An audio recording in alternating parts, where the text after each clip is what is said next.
Multiversos no ar, seja bem-vindo mais uma vez ao nosso programa, que é uma parceria entre a PUC Paraná e a Rede Evangelizar. E o tema de hoje é literalmente de dar água na boca, hein? Gastronomia, a profissão do sabor, da saúde e do direito. Vamos abordar aí a culinária, o alimento de uma forma muito diferente, com especialistas aqui que vão trazer perspectivas muito legais sobre a comida. Você aí de casa, sabe cozinhar? Será que talvez aqui não seja a oportunidade de você despertar esse interesse? Tenho certeza que você vai gostar muito da nossa conversa de hoje. Mas antes, é claro, a gente tem o trio Unladylike trazendo a canção do dia, tudo a ver com o tema de hoje. Confere aí. Imagine there's no country. You may say I'm a dreamer. It isn't hard to do, but I'm not the only one. Nothing to kill or die for. Someday you join a religion too.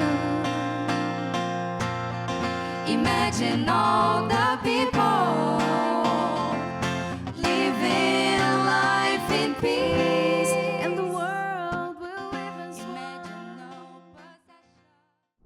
Que você sabe, aqui no Multiversos a gente versa sobre vários assuntos do mundo universitário e também recita muitos versos. Olha só esse time ilustre que eu tenho comigo hoje no palco, 6 convidados especiais para falar da gastronomia de um jeito diferente, não só a profissão do sabor, mas também da saúde e do direito. Mas já quero começar direcionando aqui para o Celso Freire, renomado e experiente chefe de Curitiba. Como você acha que impacta ter ali uma refeição não só muito bem feita de maneira nutricional, mas também para a convivência das pessoas? Começamos bem. Eu acho importantíssimo isso, porque eu posso estar retratando exatamente como uma história de vida essa experiência. Nascido aqui na região metropolitana de Curitiba, Colombo, autodidata, e fui absorvido pela cozinha de uma forma espetacular. De uma cozinha onde a reunião em torno da mesa era fundamental. Uma família de italianos, a cozinha era o lugar mais importante e ocupado da casa, numa fazenda, uma cozinha que dá para se imaginar o que era, aquele fogão a lenha gigantesco. E eu entrei nessa vida há 37 anos, eu cozinho de uma forma intensa, apaixonada, dedicada, com tudo que a cozinha nos pede e nos obriga, mas todos os dias da minha vida, até hoje, inclusive hoje, eu paro e cozinho para minha família.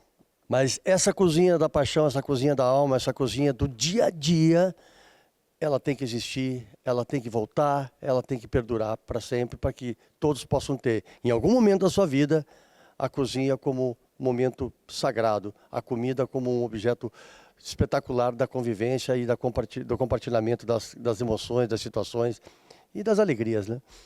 É um belo pontapé inicial aqui para a nossa conversa, uma introdução muito bem feita pelo Celso. E também temos a presença da professora Maria Cecília Pila, do Programa de Direitos Humanos da PUC do Paraná, que é especialista em soberania alimentar e na história do alimento. Queria que você, professora, nos posicionasse de como nós evoluímos lá do início da nossa alimentação para chegar onde nós estamos no atual momento. É um prazer estar aqui nessa mesa, nesse programa, compartilhando com pessoas super importantes, né? Que têm alimentação como algo a mais do que tão somente a sobrevivência. Mas, na realidade, a alimentação ela é um elemento fundamental para a sobrevivência. Por isso que a alimentação ela está junto com a gente desde que a gente existe como ser, né? Como planeta. Ela perpassa por todas as áreas da vida da gente. Então, ela tem uma relação com a nossa devoção, com a nossa religião, ela tem uma relação com a nossa família, com as nossas memórias, ela tem uma relação com a nossa política, com o nosso meio ambiente. Por isso mesmo que a alimentação, além de ela ser tudo isso que ela também é um direito, que as pessoas devem ter acesso, né, a uma alimentação de qualidade, uma alimentação que as agrade, uma alimentação que as constitua como ser na sua identidade, nas suas memórias, nas suas alegrias e até mesmo nas suas tristezas, porque isso faz parte do nosso cotidiano como ser humano. Então, isso é a história da alimentação, uma coisa gigante, né? E o que você trouxe é muito importante, né? Tanto você quanto o Celso, da questão das memórias, como a alimentação, as refeições, a gastronomia, né? A cozinha, como o Celso colocou, traz ali muitas memórias de outros momentos, de pessoas. E aí eu pergunto para o professor Vavo Kriek, como as nossas avós conseguem ter um tempero tão diferente que se a gente seguir a receita passo a passo não fica igual, Vavo? Você sabe já a resposta disso ou não? Primeiro que não tem um passo a passo. Não existe tudo no um passo olho. a passo. E é uma tecla que eu sempre bato com os meus alunos. Não existe comida certa e comida errada. Existe comida boa e comida não tão boa, vamos dizer assim. E o que remete assim à nossa infância justamente são os aromas, são as situações que o Celso mencionou de a gente estar em volta de uma mesa, onde as grandes decisões das famílias eram tomadas sempre e sempre envolvendo os alimentos também. E a gente também tem a presença do professor e padre Marcial Massaneiro. A minha pergunta é a respeito do que dizem, que o pão foi o primeiro alimento no qual nós consumimos. É verdade isso? Qual a simbologia que tem ali o pão e o vinho na hora de reunir todo mundo na mesa, não só na questão religiosa, e como isso transmite para os dias de hoje essa realidade que a gente vem colocando aqui, né, de união ao redor da mesa para realizar a refeição e também, né, se comunicar com os familiares na tomada de decisão e todas essas outras frentes. Bom, é bom estar com vocês aqui e eu pego carona no que os colegas disseram antes, né? Encontrar-se para celebrar uma refeição não é só comer, como a gente pode dizer num português mais simples, não é só encher o bucho, é celebrar a vida, é dar espaço para as pessoas, fazer memória da história. Hoje a gente tem uma relação com a comida muito mediada pelo supermercado, né? Pela prateleira, etc. Mas a pergunta que você coloca nos leva lá naquele momento de plantar, cuidar da colheita, né, das espigas, etc. Então, nesse sentido, uma das culturas de cultivo que de fato foi marcante, né, no Mediterrâneo, e todas as religiões passam um pouco por ali, é o pão. Eu não digo que seja única, mas quando a humanidade passou de coletor para viver em pequenas cidades e cultivar, o pão foi, nas suas diversas receitas, um produto de sucesso, né? E ele se torna sagrado. Ele se torna sagrado junto com outros alimentos, por exemplo, a coleta da oliveira e a produção do óleo, também o mel das abelhas, o leite das cabrinhas e dos pequenos rebanhos, e enfim, o vinho. Então, nesse sentido, todas as religiões, em algum momento, vão celebrar a vida, o encontro com essas comidas. E, de fato, comer e beber juntos é sagrado, não só em sentido religioso, que se torna até um rito, né? Tem um jeito próprio, se torna uma memória, né? Mas é sagrado porque a vida é sagrada. Por isso que, se você estudar as religiões, os professores conhecem, né? Cada um do seu ângulo, o primeiro templo, o primeiro lugar de ritualidade foi a cozinha e a mesa. E nós temos isso hoje em várias religiões, do Oriente, do Ocidente, nós cristãos, cultura afro. E aí tem o pão sempre no centro, mas não sozinho, né? Geralmente a gente celebra outras colheitas também. Mas é sagrado porque é ali que a gente se encontra e a vida é celebrada. Eu estou agora lecionando panificação aqui na PUC para os meus alunos. Eu sempre digo que a questão do pão é bíblico. Então tem uma energia muito diferente nessa aula.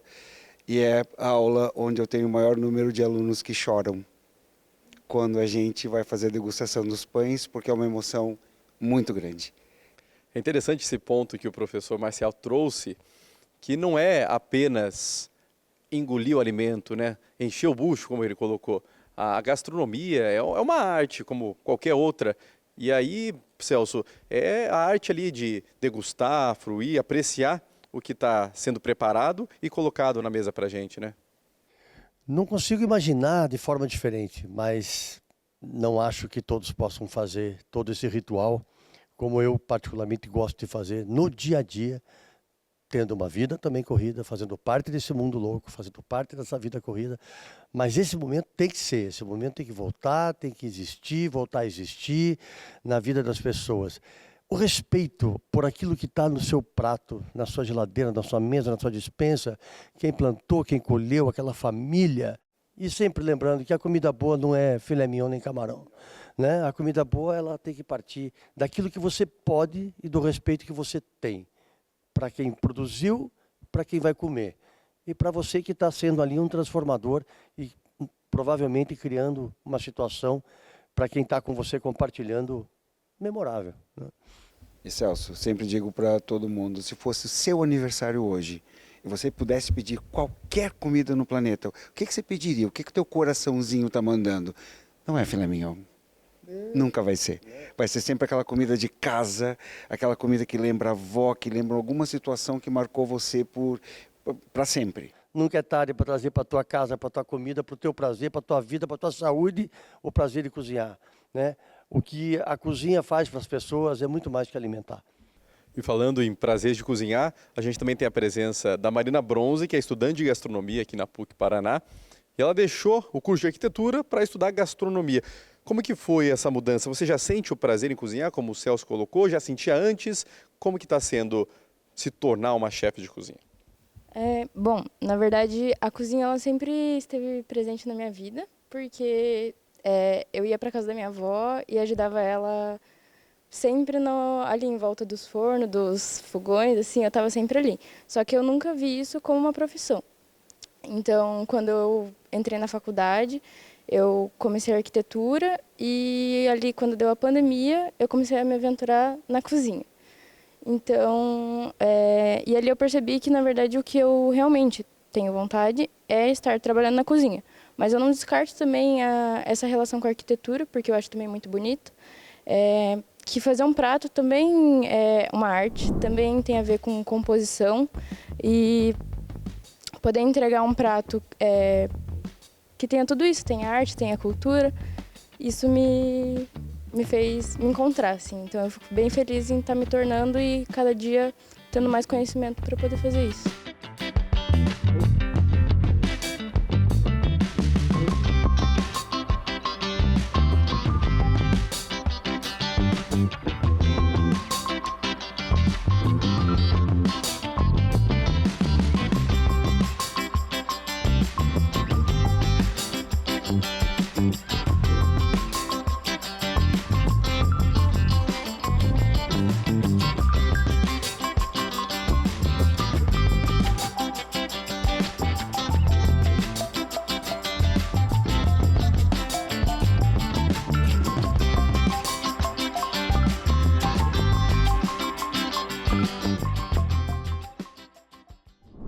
E aí eu queria também trazer a palavra para Luísa Neri, que não tem nada a ver com gastronomia, pelo menos profissionalmente falando.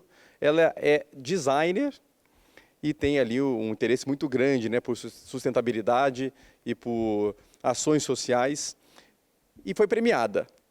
Agora explica para a gente, Luísa, por que você está aqui numa roda de gastronomia? Perdida, né? Designer aqui no meio, nada a ver.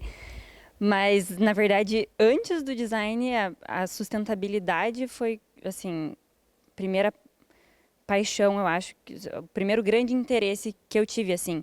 E quando você fala de sustentabilidade, não tem como não falar de comida, na verdade, né? Assim, não tem como separar. E até quando eu comecei a me aprofundar em estudos de sustentabilidade, quando a gente fala essa palavra, a gente pensa em meio ambiente, né? Assim, uma coisa, nossa, uma floresta. Mas, na verdade, a sustentabilidade, a gente fala que tem 3 dimensões dela. Que a gente tem a dimensão ambiental, a dimensão social e a dimensão econômica. E aí a alimentação ela vai fazer parte dessas 3, né? Porque eu tenho a parte do plantio, né? De você gerar esse alimento que vem da terra. Você tem a parte do social, que é o que a gente fala do direito à alimentação.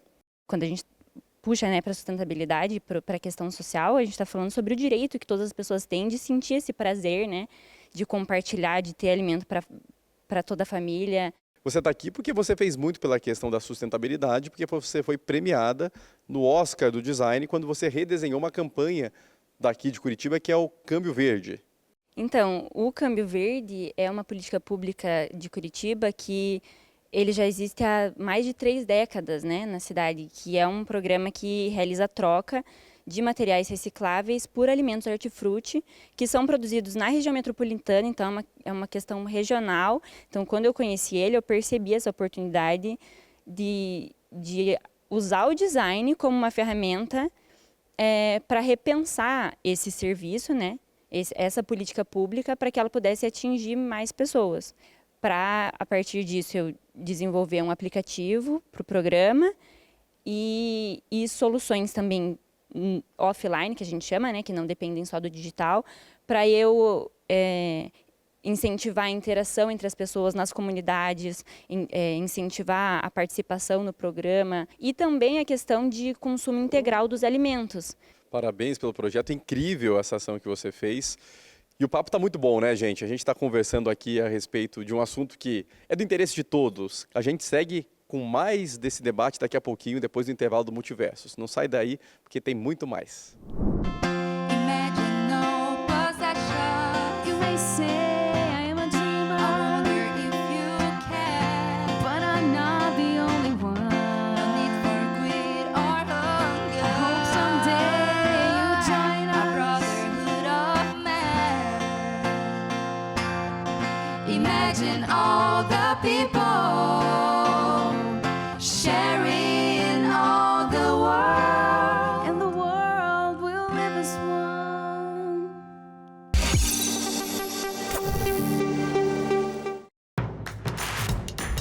Não perca mais nenhum vídeo da TV Evangelizar. Inscreva-se agora.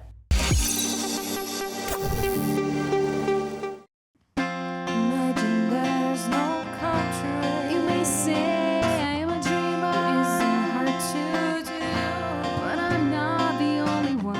Nothing to kill or die for. I hope someday you join no religions too. Imagine all the people living life in peace, and the world will live as one. Multiversos de volta na sua tela, ao som de Unladylike. As meninas que trouxeram hoje o som do histórico John Lennon, Imagine. A letra dessa música tem tudo a ver com o programa de hoje. Afinal, a gente está falando aqui, né, de um mundo completamente diferente, onde as pessoas vivem, saboreiam, apreciam o agora. E afinal, né, um mundo sem ganâncias, principalmente sem fome. A própria música diz: você pode dizer que eu sou um sonhador, mas eu não sou o único. Um outro mundo é possível, então, meninas?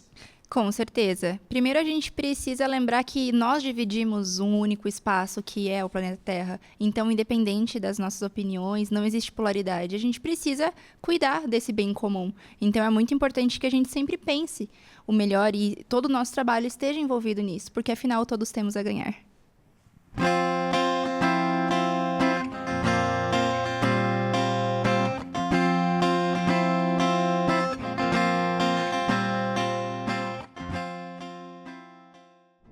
Como eu já apresentei para vocês aqui, nosso time de especialistas em gastronomia, e o professor Marcel queria trazer um ponto a respeito do que a gente estava conversando no fim do último bloco, né, professor? Isso. O que as nossas meninas colocaram aqui me trouxeram à memória a dimensão comunitária da alimentação e que faz estar à mesa juntos também um ato sagrado. A Marina colocou várias questões, eu até fico com uma santa inveja, porque o meu sonho é ter tempo para fazer um cursinho de culinária, né?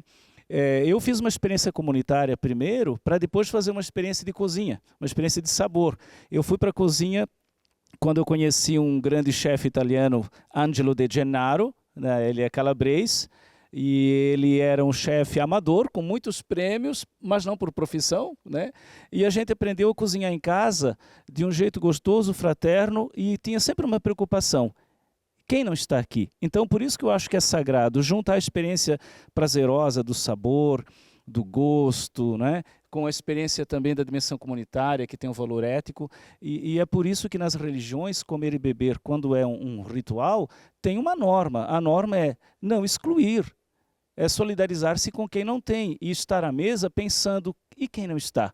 Eu acho que isso é muito importante. Aí você lembra do Betinho com a campanha Fome Zero, do Mauro Morelli, recentemente na CNBB a campanha da fraternidade, dá-lhes vós mesmos de comer. Isso tudo humaniza a gente e mostra que no centro de tudo está a vida. Por isso que essa conversa vale a pena. Vale muito a pena, professor. A professora Maria Cecília estava comentando a respeito, né, dessa relação da alimentação com os direitos humanos que parece muito próxima, né? Tem essa questão de que, obviamente, um dos direitos humanos, se não o mais básico, é ter ali uma refeição bem feita, um local para morar, dentre outros fatores. Mas como que a gente consegue ir além disso quando se fala de cozinha, gastronomia, alimentos? A gente pensa na cozinha, no alimento com afeto. Uma das coisas mais interessantes é a questão do afeto. O dividir, inclusive em comunidades muito carentes, a gente vê algumas cenas até retratadas em que algumas pessoas em vulnerabilidade na rua dividem o seu guaraná. Ganhou e divide o seu guaraná. O princípio maior numa mesa é não excluir. A comida é aquela que agrega, não é aquela que exclui. E o que lá nos direitos humanos a gente pensa com responsabilidade é justamente isso, é o direito básico do alimentar-se e do escolher também. Porque não é porque a pessoa está numa situação total de vulnerabilidade que ela é tão invisível que o gosto dela não seja importante. Eu acrescento aqui uma coisa que as meninas também colocaram, a Marina falava de arquitetura. Eu acho que arquitetura e comida têm um grande poder. Pode representar hostilidade ou pode representar hospitalidade. E eu lembro que isso na Bíblia e outros textos sagrados é muito forte, né? Os cristãos celebram a ceia com pão e vinho, que vem de uma tradição longa, festa de colheita. E Jesus diz, tomai todos e comei, tomai todos e bebei. E ele mesmo, no evangelho todo, ele está sempre comendo e bebendo com alguém, né? E aí eu me lembro que quando vinha alguém lá em casa, nas sextas-feiras, tinha muitos serviços assim, no bairro, um que passava para molar faca, outro vender não sei o quê. O meu pai chamava todo mundo que passava na rua no horário do almoço, e ele não dizia assim para mim, Marcial, leva esse prato de comida lá para tal pessoa. Ele falava assim, não, vai lá e diz para essa pessoa vir à mesa. Gente, isso mudou tudo na minha cabeça.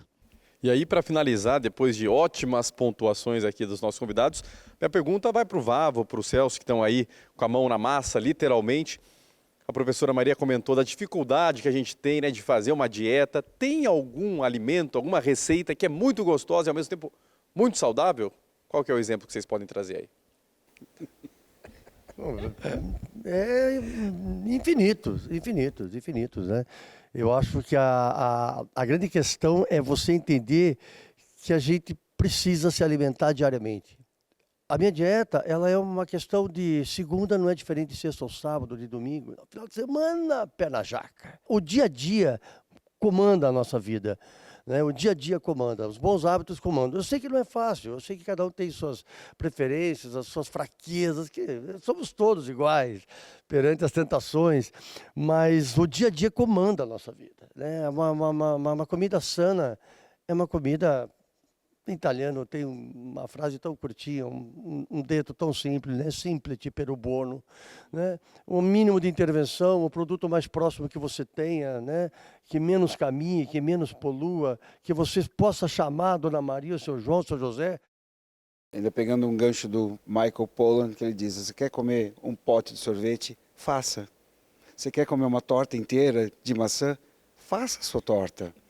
Então, essa questão me remete muito de você preparar o seu próprio alimento. E aí entra toda a questão dos minimamente processados e quando você faz, você bota a tua energia, você divide, você nunca vai fazer somente para você. E aí eu vou perguntar para a Marina, que está aqui no curso de gastronomia, como que é a sua percepção, se você já consegue conciliar, né, o alimento, a receita saudável com a receita que é gostosa? Com certeza. Acho que desde o começo da faculdade a gente é ensinado. Eu tive até uma matéria sobre isso e a gente cansou de ouvir que um alimento saudável ele não precisa ser ruim, ou um alimento, por exemplo, hospitalar ou alguma coisa assim, ele não precisa necessariamente ser sem gosto ou sem graça. Então a gente, com pequenas coisas, a gente consegue aprender, seja um tempero, seja ali um detalhezinho, a gente consegue fazer a diferença. E isso a gente está sempre aprendendo. A gente falou muito aqui a respeito, né, da alimentação lá no início da nossa jornada como ser humano, falamos também da alimentação contemporânea. Agora minha pergunta para todos vocês, como será a alimentação do futuro? Vocês já pararam para pensar isso? Como que a gente vai se alimentar daqui para frente? Eu espero que a gente se alimente bem. Espero que a gente se alimente com qualidade, que tenha comida para todo mundo, porque isso também já ficou comprovado, que há comida para todo mundo, e entender que todo mundo faz parte do planeta. Então, alimentar com respeito e sem exclusão. Eu já acho também que a palavra equilíbrio, porque não adianta a gente viver numa utopia que vamos viver 100%. Não, a gente sabe que a nossa vida é louca, a gente sabe que a gente não para um segundo. Eu acho que a gente tem que trilhar um equilíbrio, justamente traçando todos esses valores que a gente falou aqui com a nossa realidade, que não adianta a gente viver numa utopia. A gente tenta, mas a gente tem que equilibrar tudo isso. Perfeito. E a gente vai encerrando por aqui esse papo de dar água na boca, não só na questão das dicas culinárias, mas também trazendo perspectivas que a gente nunca tinha parado para pensar a respeito da gastronomia, né? Não sendo só a profissão do sabor, mas também da saúde e do direito. O Multiverso de hoje vai ficando por aqui. Eu te espero na semana que vem para mais uma conversa tão boa quanto essa. Até lá! Imagine there's no country. You may say I am a dreamer. It isn't hard to do, but I'm not the only one. Nothing to kill or die for. I hope someday you join our religion too. Imagine all the people living life in peace, and the world will live as one. Imagine no possession. You may say I am a dreamer. I wonder if you can, but I'm not the only one. No need for greed or hunger. I hope someday you'll join a brotherhood of men. Imagine all the people